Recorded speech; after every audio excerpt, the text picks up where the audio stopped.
En el libro de los Hebreos, en el Nuevo Testamento, en el capítulo 1, encontramos estas palabras escritas hace 2000 años.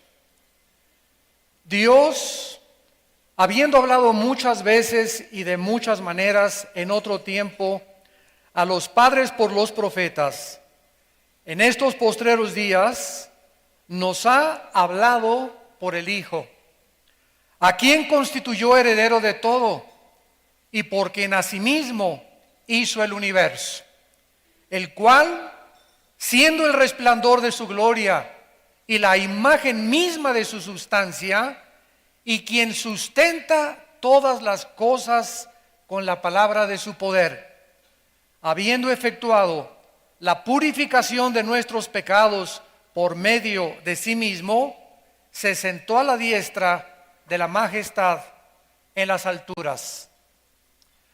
Hace aproximadamente un siglo, uno de los más grandes ateos, Friedrich Nietzsche, alemán, que influyó el fascismo, el nazismo y el comunismo, y este hombre influenciado también por otro hombre llamado Carlos Darwin, comenzaron a enseñar el racismo, que se podía crear una super raza y que todos los de piel morena o oscura tendrían que ser eliminados, porque de acuerdo a Carlos Darwin, que fue el racista más grande del siglo pasado, o que influyó por lo menos en la mayor parte de los pensamientos y las ideologías, estableció esto, que tarde o temprano la raza blanca tendría que conquistar a los de raza morena o oscura.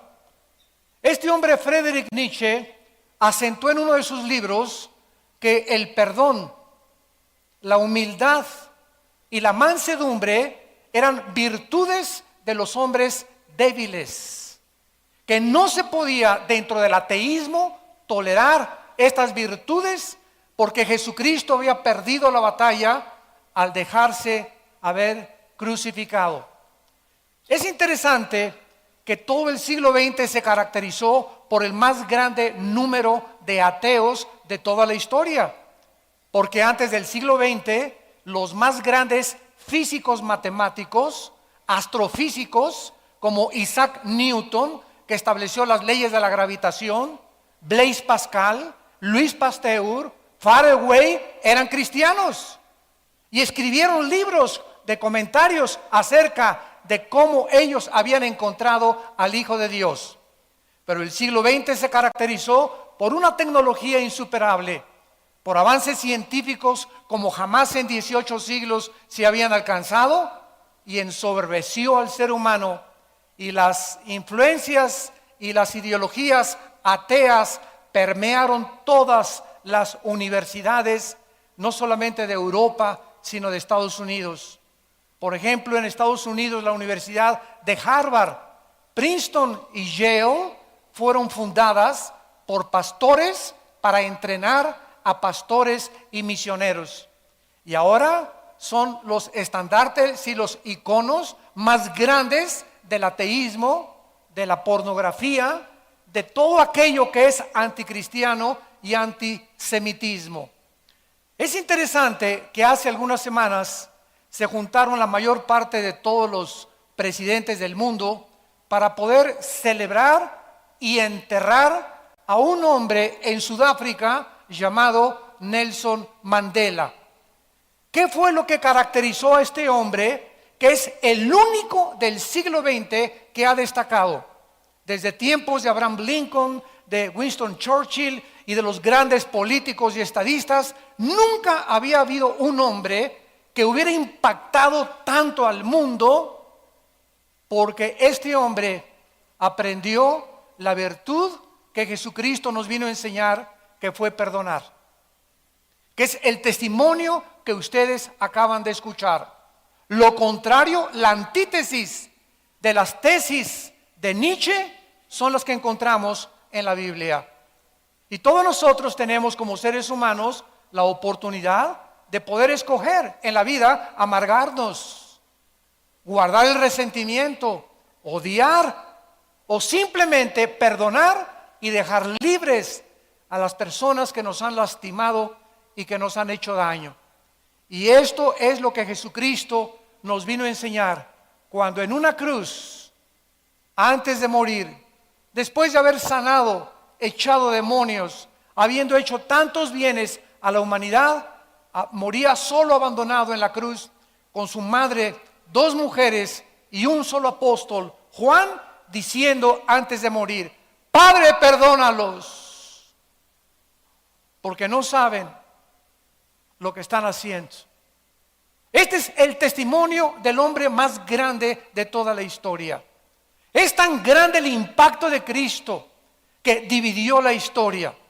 Hace algunos meses tuve un debate en una radiofusora con un ateo, y este hombre se atrevió inclusive a decir y afirmar: es que ni siquiera Cristo apareció en la historia, es algo que inventaron los cristianos. Yo le pregunté a este ateo: perdón, ¿qué día es hoy? Y me contestó: estamos a 2 de mayo de 1999. Y le contesté: ¿desde cuándo estamos contando 1999?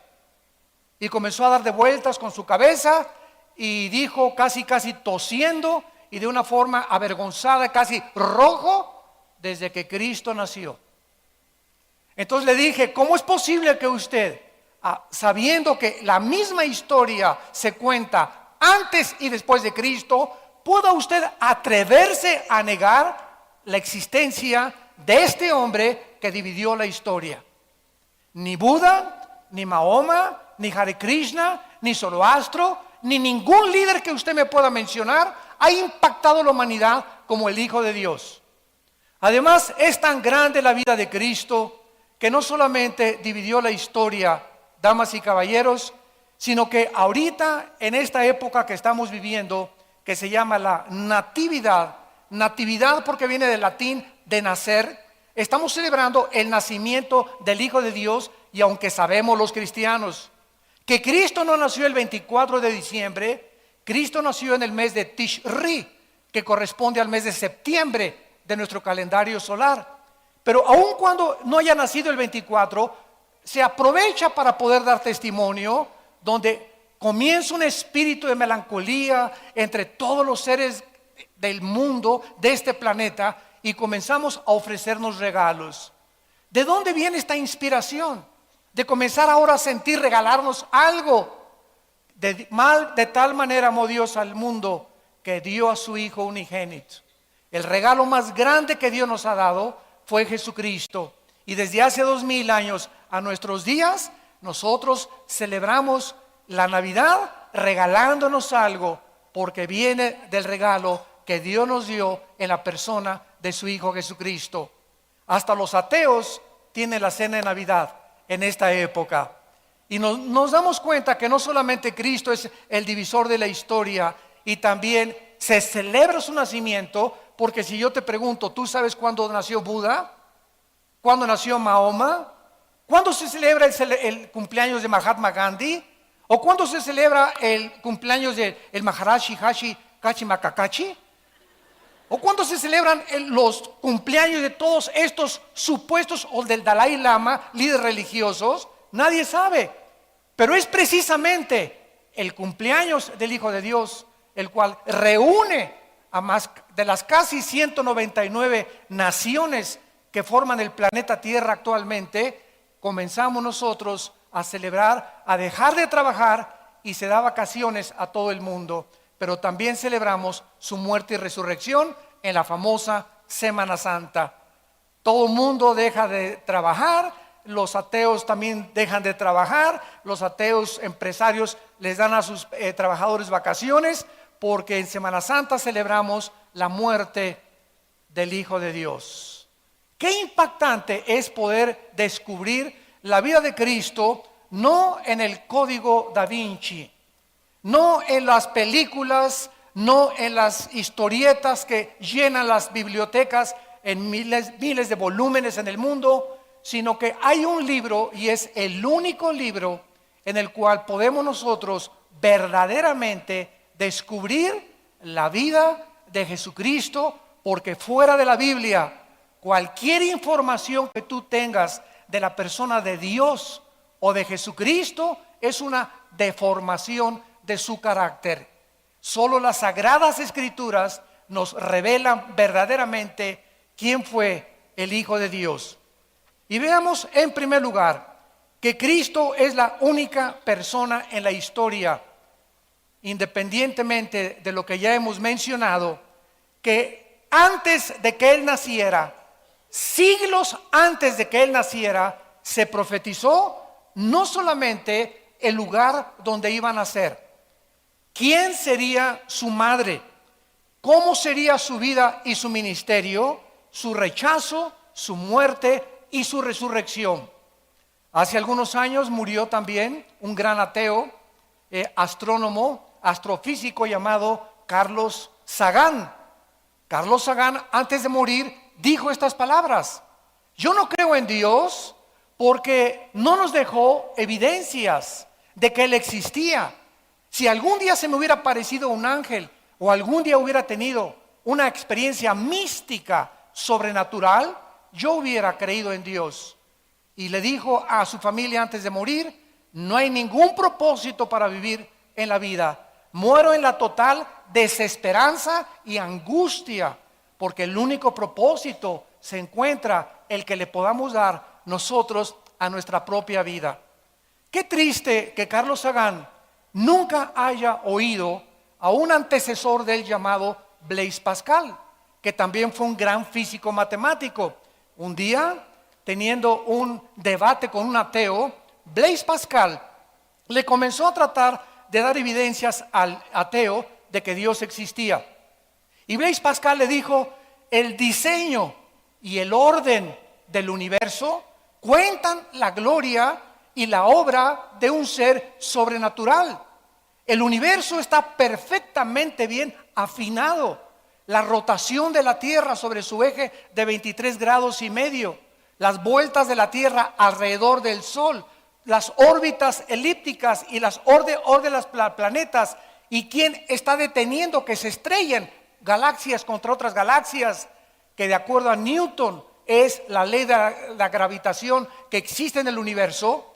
El ateo le dijo: mira, todas estas cosas tú las puedes creer, pero yo no las creo. Entonces Blaise Pascal decidió hacer en su estudio, en su casa, un modelo a escala del universo. Entonces colgó el Sol y la Luna y Mercurio y Venus. Así era maravillosa la forma como Blaise Pascal hizo el modelo del universo en el estudio de su casa, e invitó al ateo a comer. Y cuando el ateo llegó a comer, le preguntó: oye, qué maravillosa reproducción has hecho del universo, ¿quién la hizo? Y Blaise Pascal le contestó y le dijo: se hizo sola. O sea, es increíble la irracionalidad de, al ver una pintura, tiene que haber un pintor. Detrás de una escultura, tiene que haber un escultor. Detrás de una obra de teatro, tiene que haber un director. Detrás de una construcción, tiene que haber un ingeniero o un arquitecto. Detrás de todo lo que existe, tiene que haber una causa.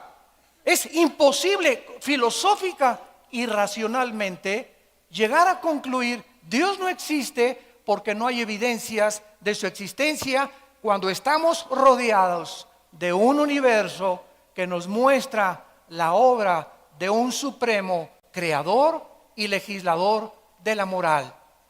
En el libro de Miqueas, en el Antiguo Testamento, 700 años antes de que Cristo naciera, 700 años, damas y caballeros, antes de que Cristo naciera, si alguien está buscando evidencias, si no te basta el orden y el diseño inteligente del universo para que dé testimonio en tu conciencia la existencia de un Dios, veamos las evidencias de la Biblia. Ese libro que tus maestros y muchos directores de universidad yo he tenido que enfrentar, que les han enseñado a los alumnos por ser ateos, que la Biblia es un libro que está alterado, que es un libro que tiene muchos errores, que son puros mitos y leyendas. Y cuando les pregunto a estos ateos ¿de dónde sacaron esas conclusiones? Siempre te van a contestar: alguien me lo sugirió o alguien me lo dijo. Nunca ellos han venido por su propia voluntad a escudriñar y a decirle a Dios: si existes, quiero comenzar a leer la Biblia y con una mente despejada y honesta examinar, oh Dios, si las evidencias que este libro me dan, que tú eres una persona real y que quieres tener contacto conmigo, yo me caigo de rodillas y te entregaré mi vida. Pero detrás del ateísmo no se encuentra la intelectualidad. No es verdad que por falta de evidencias Carlos Sagan y Friedrich Nietzsche y Ingersoll y Jean-Paul Sartre y Christopher Hitchens, el último ateo que acaba de morir inglés, y Samuel Bennett y Samuel Harris y todos estos ateos, no es verdad que por la intelectualidad no hayan creído en Dios. Detrás del ateísmo se encuentran problemas morales. El 90% de los ateos son personas amargadas contra alguien que no existe. Esto es ridículo. Están enojadas contra alguien que no existe. Como dijo el creador de la cadena de televisión más grande del siglo XX, CNN.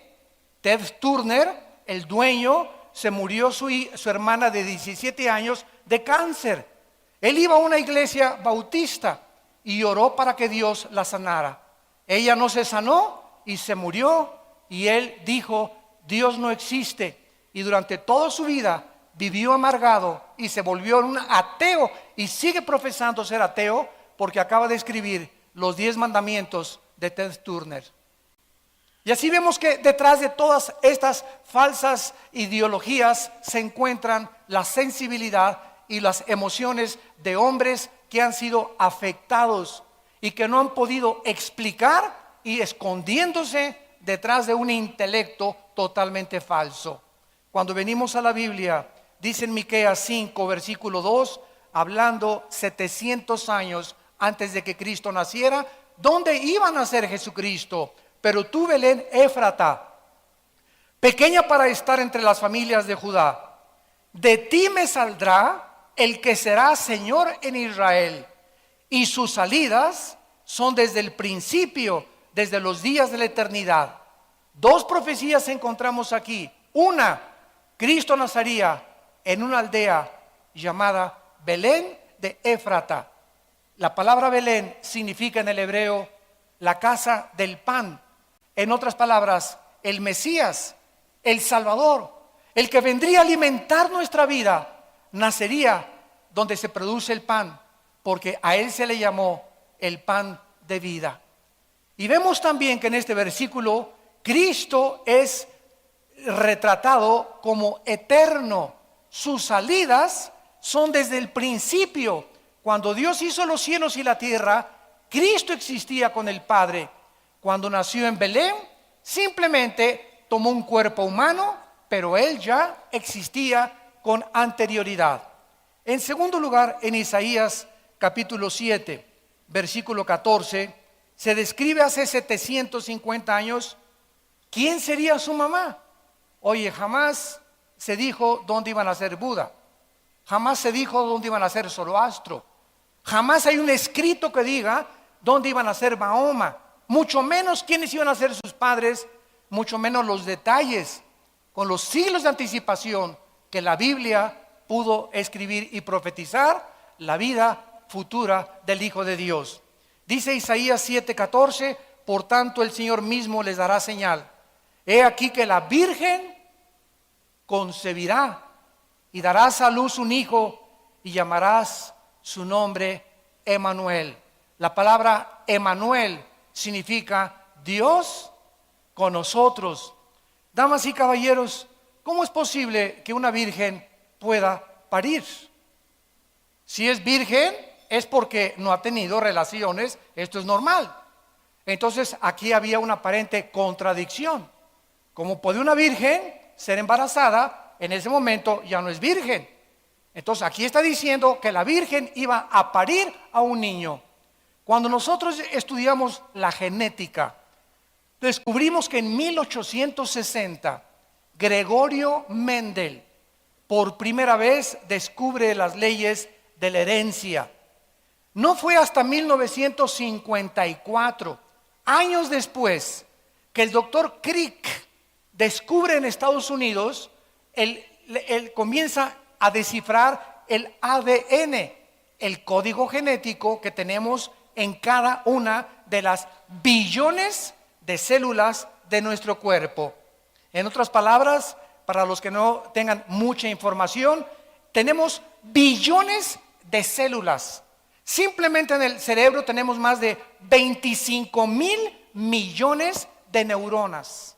Para que nos demos una ligera idea de la creación de Dios, en cada una de las billones de células que forman el cuerpo humano se encuentra un software, se encuentra un disco, se encuentra una información codificada.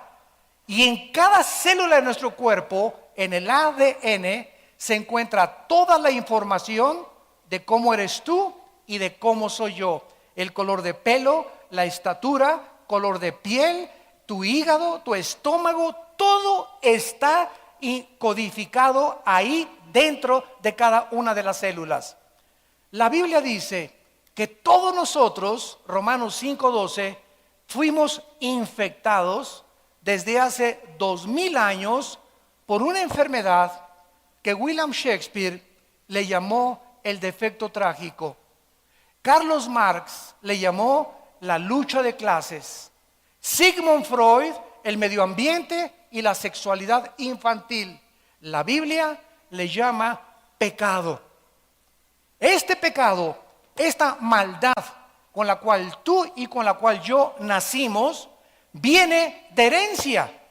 Pero hasta 1860 que se descubren las leyes de la herencia, comenzamos a entender de qué forma hemos heredado el color de ojos, la cicatriz de tu abuelita, las orejas de papalote de tu abuelo, la nariz de guacamaya africana de tu abuelita, etcétera, etcétera. Comenzamos a entender que hay algo que se transmite de generación en generación. Bueno, la Biblia nos dice que somos espíritu, que somos alma y vivimos dentro de un cuerpo. Somos espíritu, tenemos un alma, vivimos dentro de un cuerpo.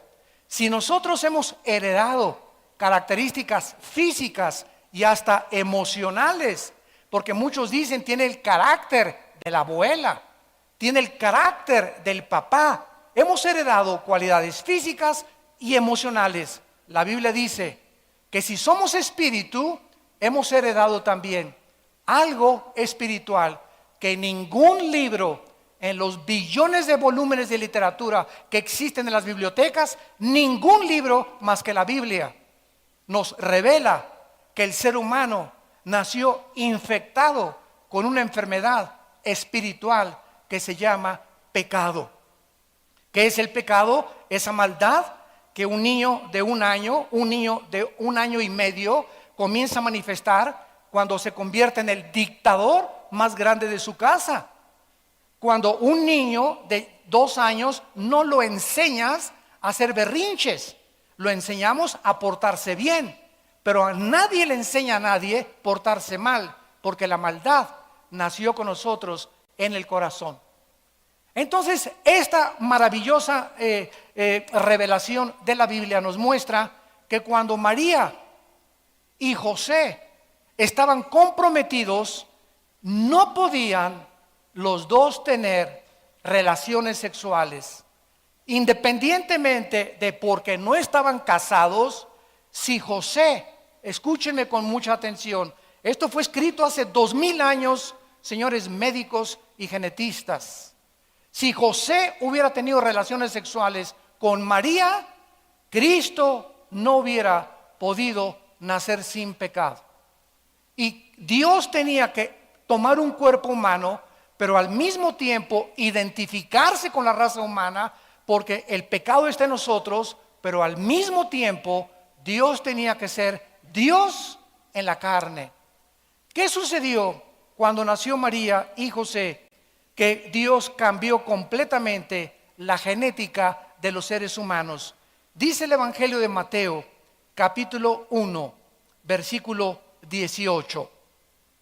El nacimiento de Jesucristo fue así. Estando desposada María, su madre, con José, desposados, o sea, estaban comprometidos, no se habían casado. Antes que se juntaran, se halló que había concebido del Espíritu Santo. En otras palabras, la genética nos enseña que el varón tiene dos cromosomas, una Y, otra X. La mujer tiene dos cromosomas XX. Cuando el óvulo de mi mamá fue penetrado por el esperma de mi padre, el esperma que penetró el óvulo de mi madre fue el Y, porque el cromosoma Y es el que determina el género masculino. Tú eres hombre porque el óvulo de tu madre fue ovulado por un esperma Y. Cuando entra un esperma X, nace mujer. Entonces, desde Adán a nuestros días, el cromosoma Y de los hombres lo traemos infectado con el pecado. Entonces, si José hubiera tenido relaciones con María, la hubiera infectado a través del cromosoma Y. ¿Qué hizo Dios? José, hazte a un lado. Un ángel se le revela a María. María se asusta. ¿Cómo es posible que yo pueda embarazarme si no conozco varón? Y además, en toda la colonia de Tlalnepantla me van a comenzar a corretear y a decirme, adúltera, ¿verdad? Tuviste relaciones antes de casarte. Y el ángel le comunica a María y le dice, María, no tengas miedo, porque el santo ser que va a nacer dentro de tu matriz será llamado Hijo de Dios, Hijo del Altísimo. José no va a tener nada que ver en este nacimiento para que él pueda nacer sin pecado, porque se necesita alguien sin pecado que pague por los pecados de los seres humanos en una cruz. José también se espantó, y entonces cuando él comienza a darse cuenta que le comienza a crecer la pancita a María, imagínense nada más qué decepción de un hombre, ¿verdad? Oye, tú y yo no tenemos nada que ver, ni siquiera te he dado besos, y de repente ya estás embarazada. Un ángel se le aparece a José también y le dice a José, no tengas miedo de recibir a tu mujer, porque nadie la ha embarazado, la embarazó el Espíritu de Dios. Esto es maravilloso cuando la genética hace algunos siglos comenzó a ser descubierta, y nos comenzamos a maravillar y a decir, la Biblia tenía razón. Hechos científicos, químicos, arqueológicos, antropológicos, psicológicos, físicos, matemáticos, biológicos, que apenas han comenzado a descubrirse. La Biblia es más antigua y más moderna que el periódico de mañana en la mañana. Esta inspiración de la Biblia, estas profecías nos hablan que el autor no pudo ser el ser humano. Y como es el único libro que nos revela verdades absolutas, es el libro más controvertido, más atacado, más desechado y más calumniado de todos los libros que existen religiosos. Nunca se han preguntado por qué los grupos de rock satánicos, como Judas Priest, como los Rolling Stones, siempre se pintan el 666. ¿Por qué no el 555 o el 333? ¿Por qué los pentagramas de los ritos satánicos usan el 666? ¿De dónde salió este número? De Apocalipsis capítulo 13. Va a ser el número con que el anticristo va a gobernar a las personas cuando él haga su aparición en Europa y el Medio Oriente. Oye, ¿y por qué este hombre Marilyn Manson, verdad, que dijo que él era hijo de Satanás, cuando predica, la Biblia la agarra en sus presentaciones, la muerde, agarra un pollo le arranca las plumas al pollo, agarra la sangre del pollo y escupe en la Biblia. ¿Por qué tiene que ser la Biblia? ¿Por qué no el Corán? ¿Por qué no el Mahanivana Sutta? ¿Por qué no el Tripitaka de Buda? ¿Por qué no otros libros? ¿Por qué tiene que ser la Biblia el objeto del odio en las películas? ¿Por qué los cristianos? ¿Por qué Cristo es a cada momento Jesus Christ? ¿No se han fijado?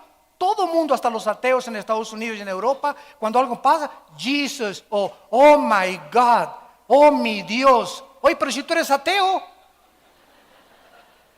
Expresiones que no nos preguntamos, está arraigado en la conciencia del ser humano. Entonces, ¿por qué este ataque contra la Biblia? ¿Por qué a Madonna, cuando le preguntaron que por qué traía tantos crucifijos colgando en sus blusas, si era religiosa? Y Madonna contestó, no, no soy religiosa, simplemente me gusta traer hombres desnudos junto conmigo. ¿Por qué tiene que ser Cristo y por qué tiene que ser el objeto de Lady Gaga? Cristo, el ataque de sus canciones. ¿Por qué ningún otro religioso, ningún otro líder? ¿Por qué Él es? Porque la Biblia nos muestra que Él es el camino, la verdad y la vida. Por eso nada más.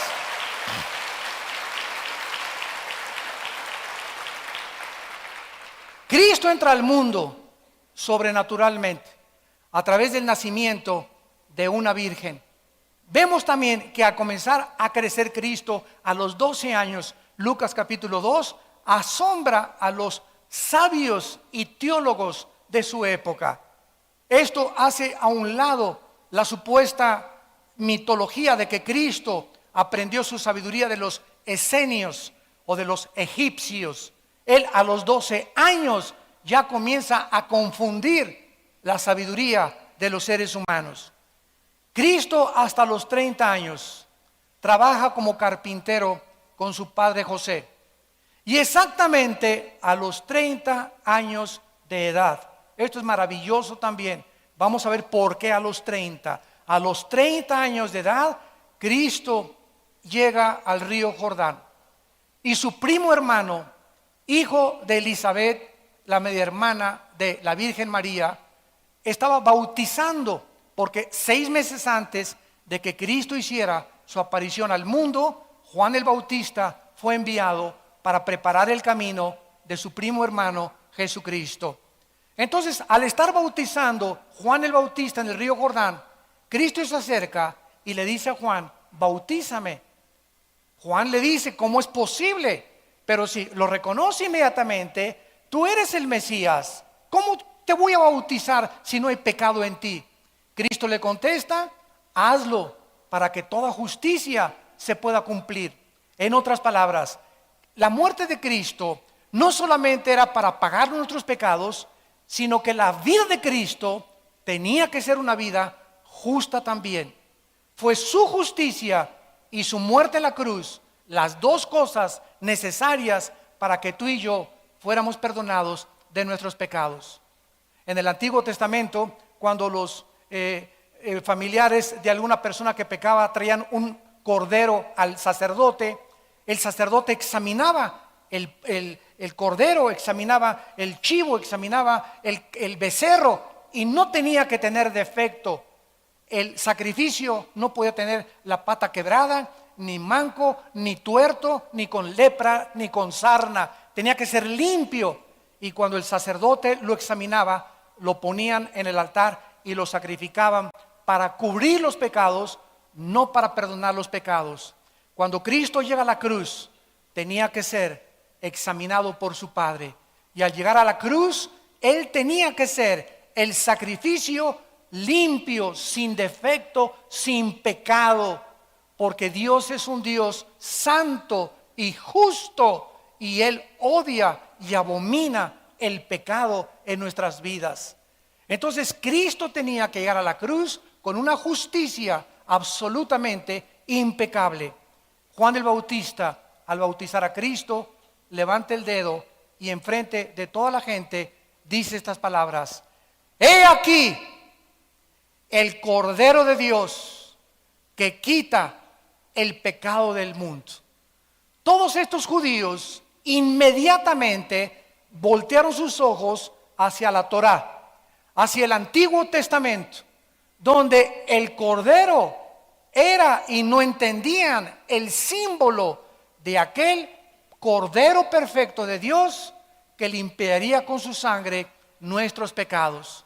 Entonces Cristo es presentado al mundo por su primo Juan el Bautista como el Cordero de Dios. Cristo sale del río Jordán y comienza a reclutar a 12 hombres. 12 hombres para desayunar con ellos, comer con ellos, cenar con ellos y viajar con ellos.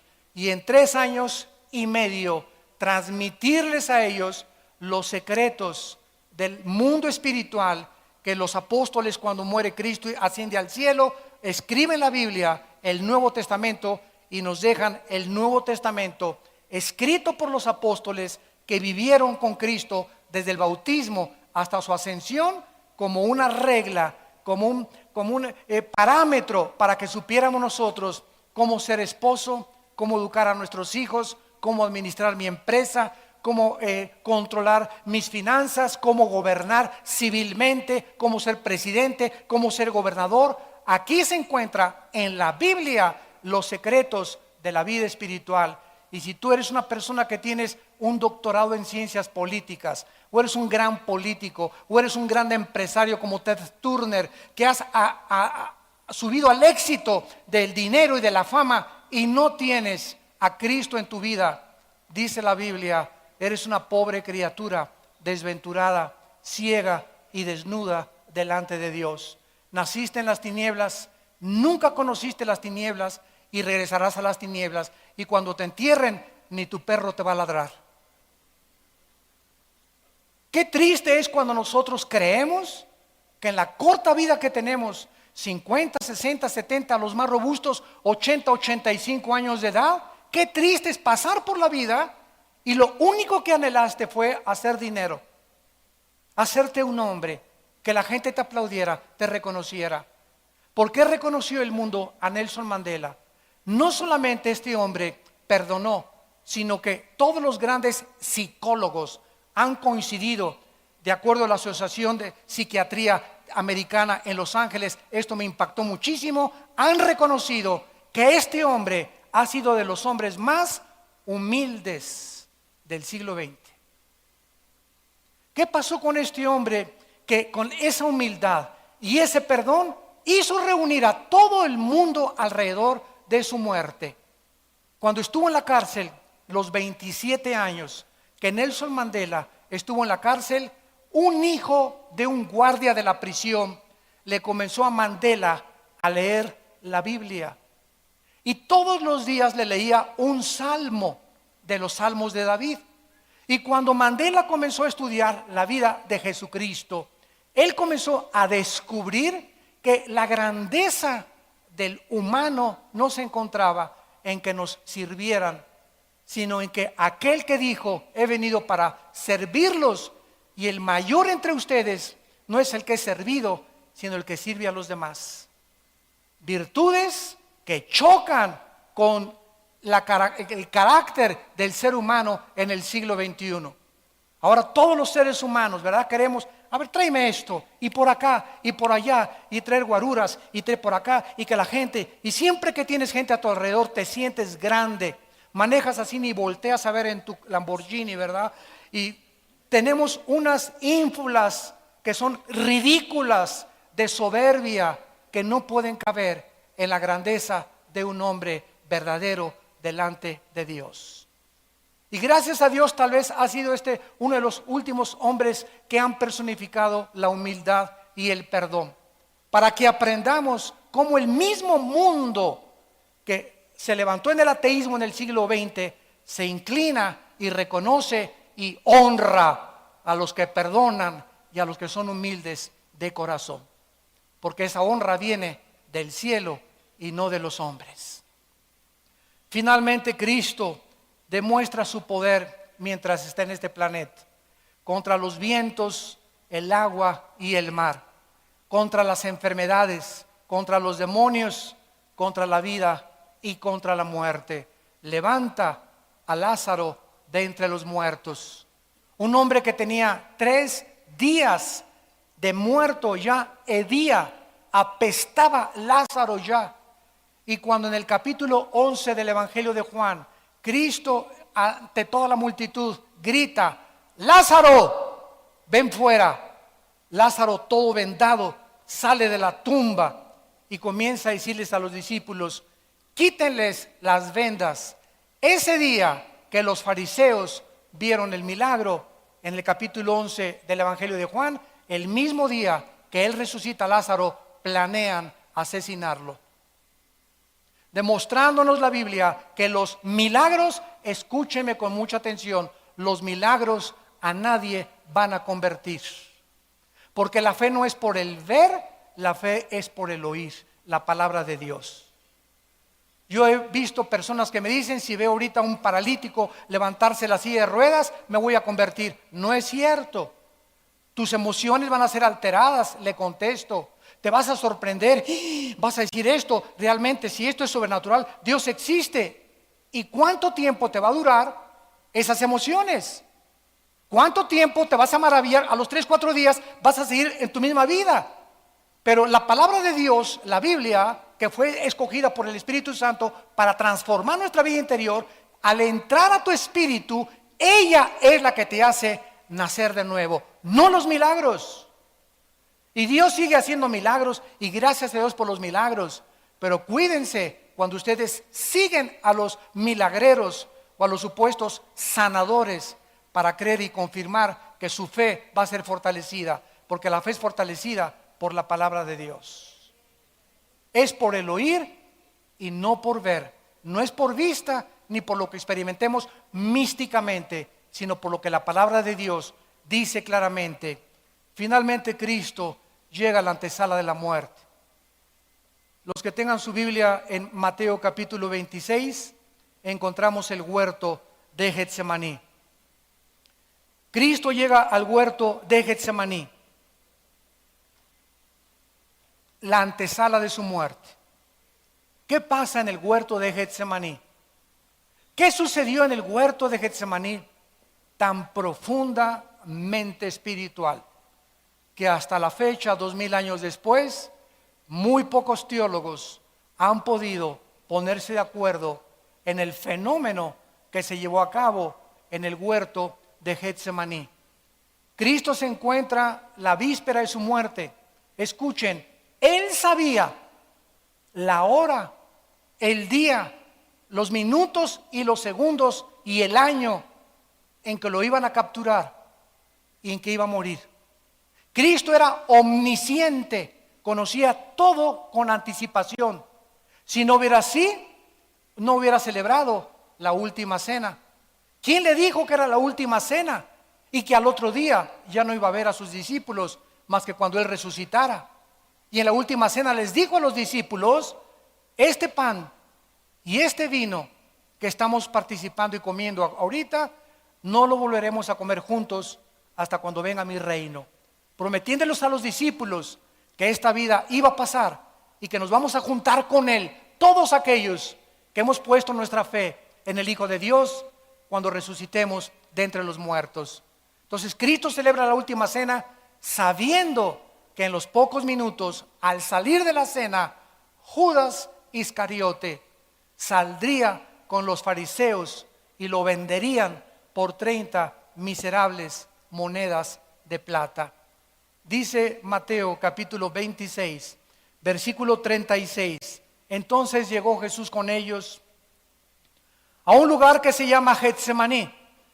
La palabra Getsemaní significa aceite prensado. Aceite prensado. Y dijo a sus discípulos: siéntense aquí, entre tanto que voy allí y oro. Y tomando a Pedro y a los 2 hijos de Zebedeo, comenzó a entristecerse y a angustiarse en gran manera. Entonces Jesús les dijo: mi alma está muy triste hasta la muerte.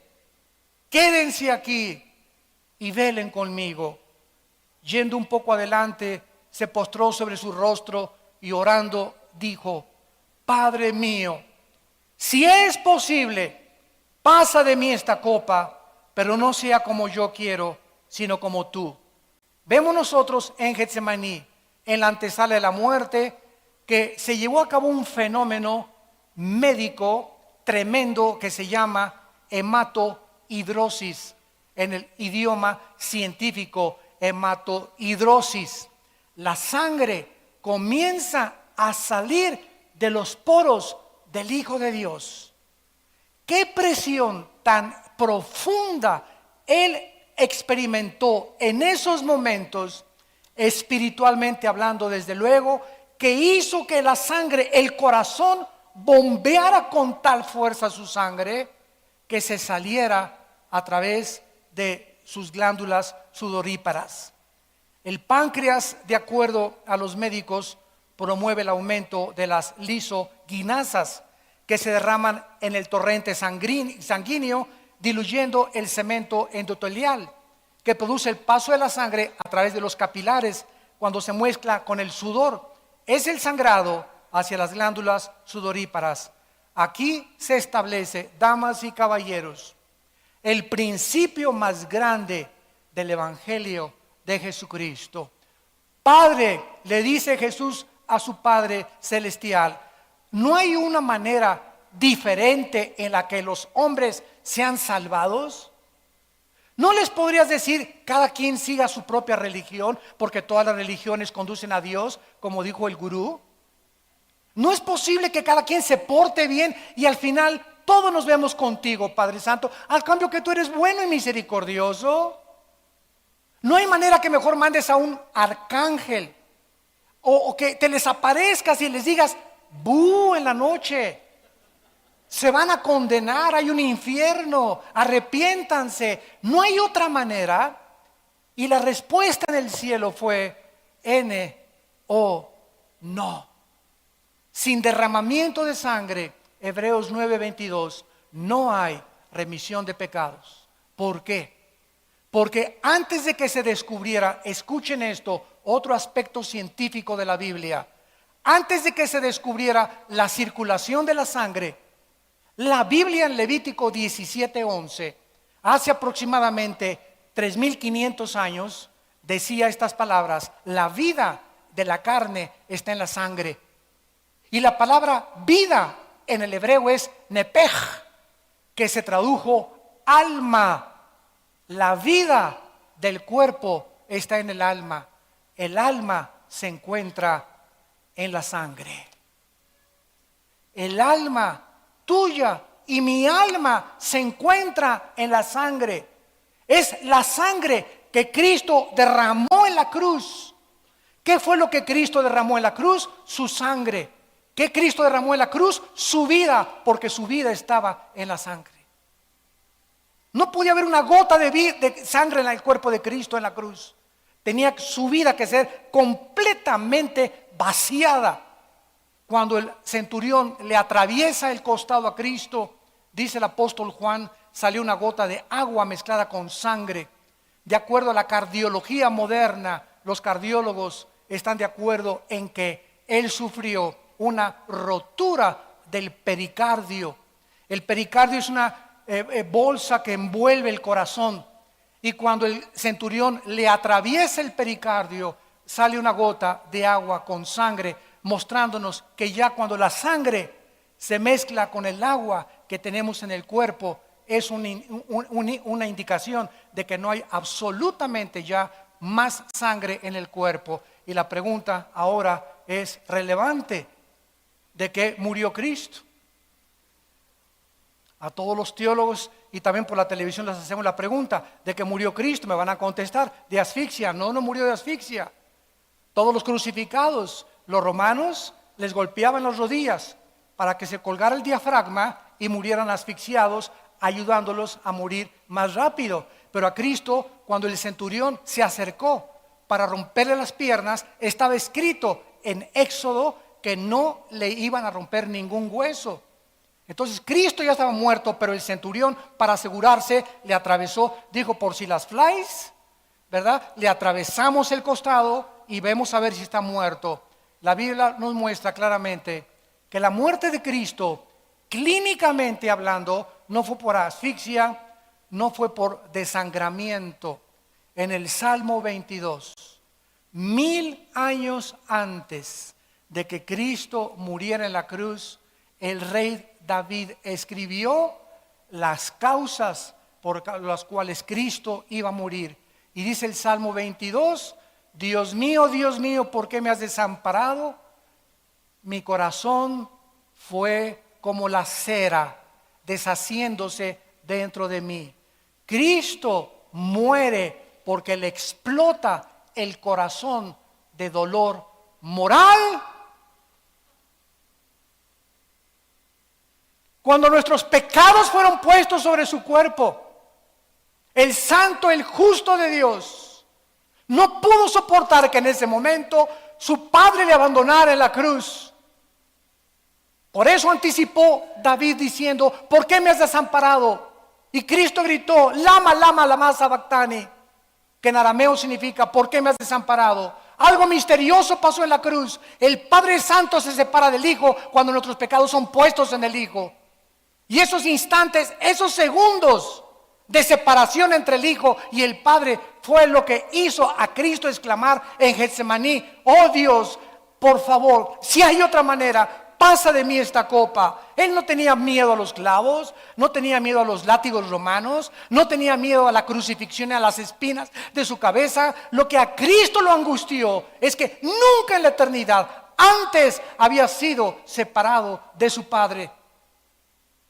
¿Y qué es el infierno? El infierno es la eterna separación de Dios.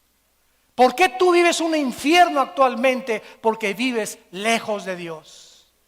¿Por qué vives estresado? ¿Por qué vives angustiado? ¿Por qué vives con tanto rencor, con tanta amargura? Porque Dios no está en tu vida ni en tu corazón.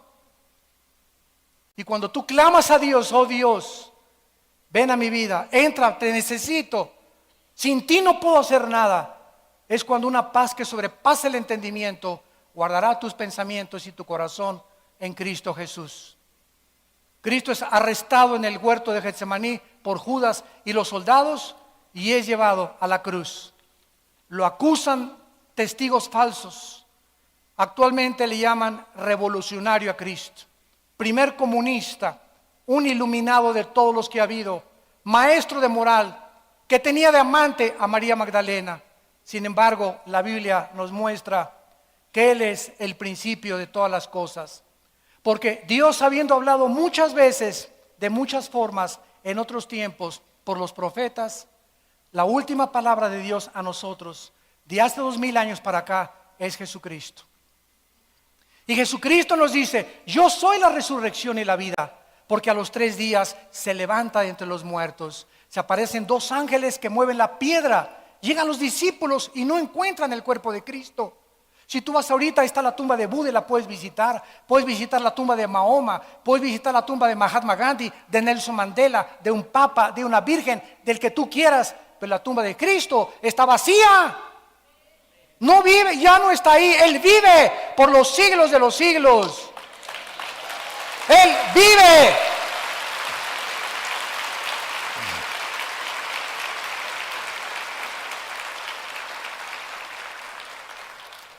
¿Quién era Jesucristo? Él mismo lo dijo estando en vida. Juan 5, versículo 21 en adelante. Porque como el Padre levanta a los muertos y les da vida, así también el Hijo a los que quiere da vida. Porque el Padre a nadie juzga, todo el juicio lo dio al Hijo.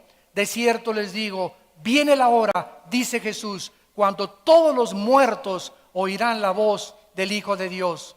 Y los que la oyeren vivirán. Porque así como el Padre tiene vida en sí mismo, así también ha dado al Hijo el tener vida en sí mismo. El que honra al Padre honra al Hijo, y el que honra al Hijo honra al Padre que le envió. Cristo nos está diciendo que nadie puede conocer a Dios si antes no viene a Él. De nada te sirve que te vayas a Chapultepec a hacer yoga y meditación trascendental, ni budismo zen, ni que te metas un hongos alucinantes de María Sabina allá en Peyote, en Oaxaca, o drogas alucinógenas, o que te concentres y que tengas visiones no hay manera de conectarse con la divinidad más que a través de la persona de su Hijo Jesucristo. Porque a Él escogió el Padre y a Él designó el Padre para que Él fuera el camino hacia Dios. Jesús dijo: yo soy el camino, la verdad y la vida. Si tú no estás en un camino que es Cristo, vas en un camino que conduce a la muerte. Vas en un camino equivocado, y ancha es la puerta que conduce a los hombres a la perdición, y angosta es la puerta que conduce a los hombres a la salvación. ¿En qué camino te encuentras? ¿A qué amo estás sirviendo? ¿Quién es tu, decimos en México vulgarmente, tu gallito giro? ¿Quién es tu religioso? Atrévete a comparar al más grande ídolo que tú tengas con Jesucristo. Atrévete a comparar al más grande líder revolucionario con Jesucristo. Atrévete a comparar cualquier libro que tú quieras con la Biblia. Y no podrías jamás sostener las evidencias de ningún hombre ni de ningún libro más que de Cristo y las Sagradas Escrituras. Y este es el mensaje que a nosotros se nos ha encargado proclamar al mundo. Este mundo, damas y caballeros, se está hundiendo. Los juicios de Dios vienen este año que entra más grandes que todos los años pasados. Más tsunamis, más huracanes, más tornados, más fenómenos en el espacio, más meteoros cayendo contra la tierra, más cosas que sobrevendrán causando pánico. La gente vivirá más insegura, más desesperanzada, tratando de guardar dinero debajo de su colchón y en el banco, y comprando petrobonos para asegurarse el futuro que está en las manos de Dios, no de tu dinero ni de los bancos, donde el orín y la polilla corrompen. Es Jesús el que nos llama ahora al arrepentimiento, a que vengamos a una cruz, a que le entregues tu vida en esta mañana, te arrepientas de tus pecados y entiendas que separado de Él nunca nada podrás hacer. Les pido que por unos instantes inclinen su cabeza. Y así, con tu rostro inclinado,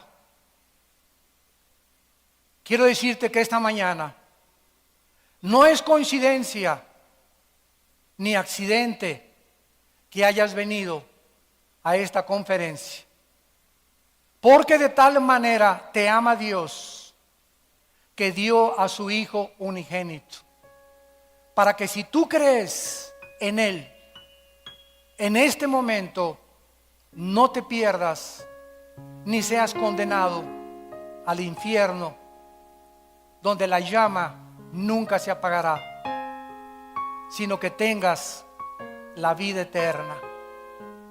La Biblia dice que somos agentes morales, responsables de nuestras acciones, y cada decisión que tomamos en esta vida tendrá consecuencias para el bien o para el mal.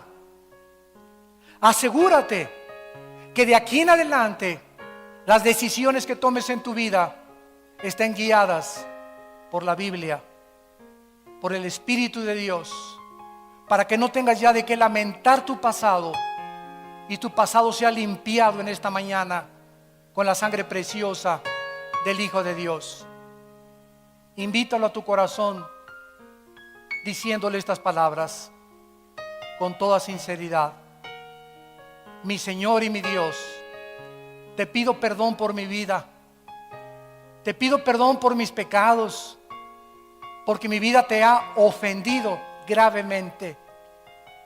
Creo que en esa cruz tu santo Hijo Jesucristo, hecho más sublime que los cielos, el cual es el resplandor de tu gloria, derramó su sangre para lavarme en este instante de todo mi pasado. Señor Jesús, te pido, porque creo que a los 3 días resucitaste de los muertos, que entres a mi corazón como mi Señor y mi Salvador. Te pido que me laves, que cambies mi manera de pensar y que me des el poder de vivir una vida diferente delante de tus ojos. En el nombre de Jesús. Amén.